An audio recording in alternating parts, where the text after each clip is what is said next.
अच्छा मान लीजिए आप सुबह सुबह तैयार होके एक फ्लाइट को पकड़ने के लिए एयरपोर्ट जाते हैं और वहां जाके आप अपने फ्लाइट पे बैठ जाते हैं। कुछ घंटों के सफर के बाद आपको ये पता चलता है कि आप ऐसे जाल में फंस चुके हैं जहां से आप कभी वापस नहीं आ सकेंगे। ऐसा ही कुछ EW513 के साथ भी हुआ था, तो वीडियो को जरूर देखिएगा।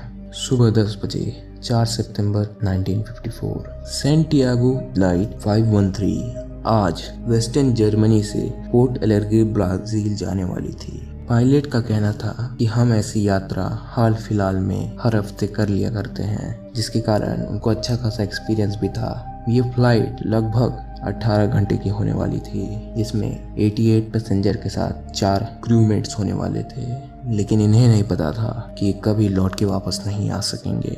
कैप्टन मुगेल ने बताया कि मौसम के हालात ठीक है और हम लोग के प्लेन में भी फ्यूल के साथ साथ सारे इंजन चेक हो चुके हैं। फ्लाइट के लिए दोपहर का समय ठीक है, इसलिए दोपहर तक इस फ्लाइट ने उड़ान भर ली। अब इस दोनों के रास्ते में यानी कि वेस्टर्न जर्मनी से ब्राजील जाने में अटलांटिक ओशन पड़ता है।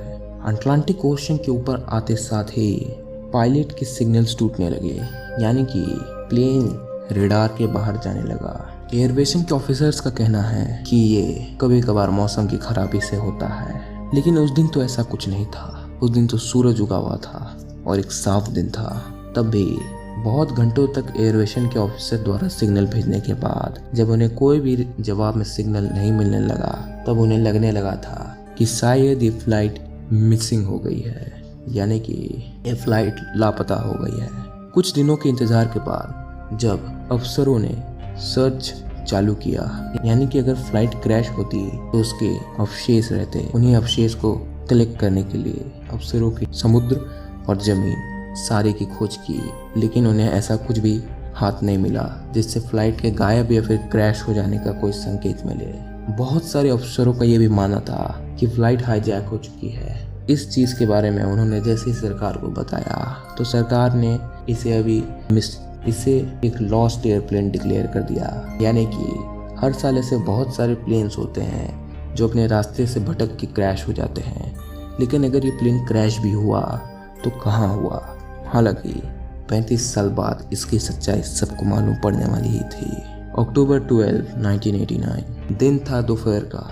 वही पोर्ट एलेग्रे एयरपोर्ट के चारों तरफ जहां उस सैंटियागो की फ्लाइट को जाना था जो कि गुम हो चुकी थी, उसी हवाई पट्टी के चारों तरफ एक प्लेन गोते खाते और लैंड करने की पोजीशन में दिखाई दिया।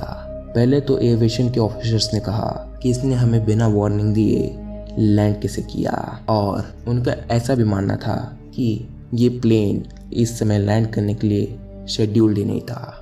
तो आखिर ये प्लेन कहाँ से आया? इसी सवाल को मन में लेते हुए उन्होंने इंतजार किया कि प्लेन से कोई बाहर निकले, लेकिन बहुत देर इंतजार करने के बाद भी जब कोई जवाब नहीं आया तो कुछ ऑफिसर्स और क्रू मेंबर्स प्लेन के पास गए, लेकिन उसके बाद जो उन्हें दिखा वो कुछ डरावना था। असल में प्लेन के दरवाजे को खोलने के बाद उन्हें बहुत सारे कंकाल यानी कि स्केलेटन दिखाई दिए, जिसमें 88 पैसेंजर और 4 क्रूमेट के स्केलेटन यानी कि कंकाल थे, जो कि एक के ऊपर एक रखे हुए थे। जब उन्होंने पायलट का केबिन खोला तो उसमें उन्हें 2 पायलट्स की बॉडी दिखी जो कि स्केलेटन बन चुकी थी, यानी कि कंकाल बन चुकी थी, और उसके हाथ अभी भी कंट्रोल पैनल के ऊपर थे और इंजन भी चालू था। इस चीज़ों को देख के वहाँ के क्रूमेट्स और मेंबर्स बहुत डर गए और उन्होंने इसके कुछ तस्वीरें निकाली जिसमें हम स्केलेटन्स को देख सकते हैं किस तरीके से उस प्लेन के अंदर का मंजर रहा होगा।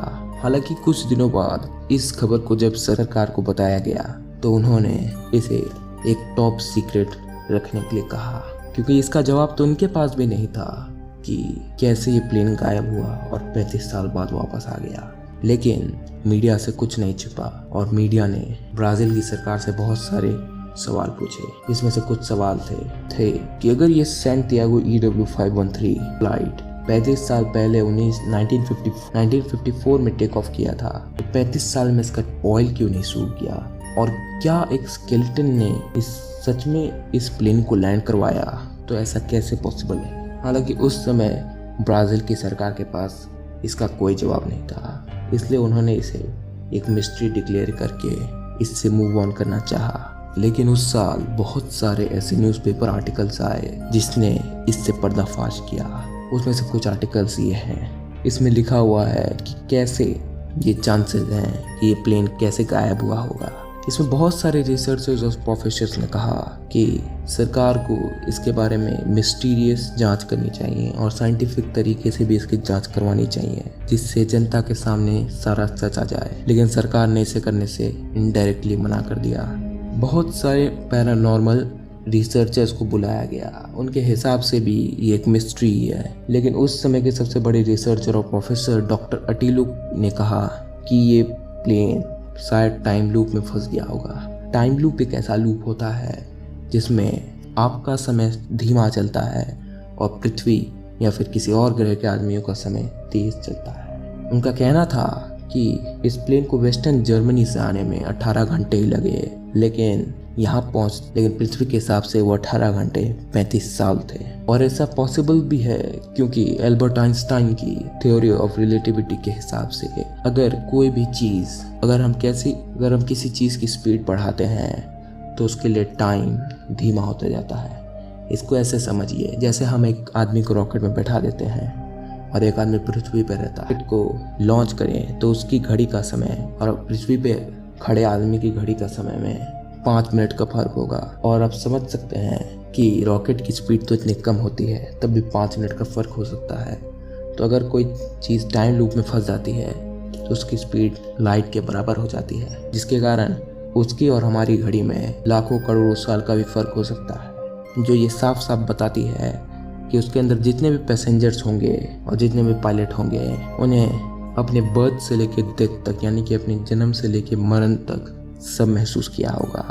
सोचिए कैसा होगा वो मंजर जहाँ पे आप अपने जीने से लेकर मरने तक को महसूस करते हैं, वो भी एक फ्लाइट के अंदर जो कि सिर्फ 18 घंटे की है। ऐसी क्वेश्चंस ने साइंटिस्ट का दिमाग हिला के रख दिया था।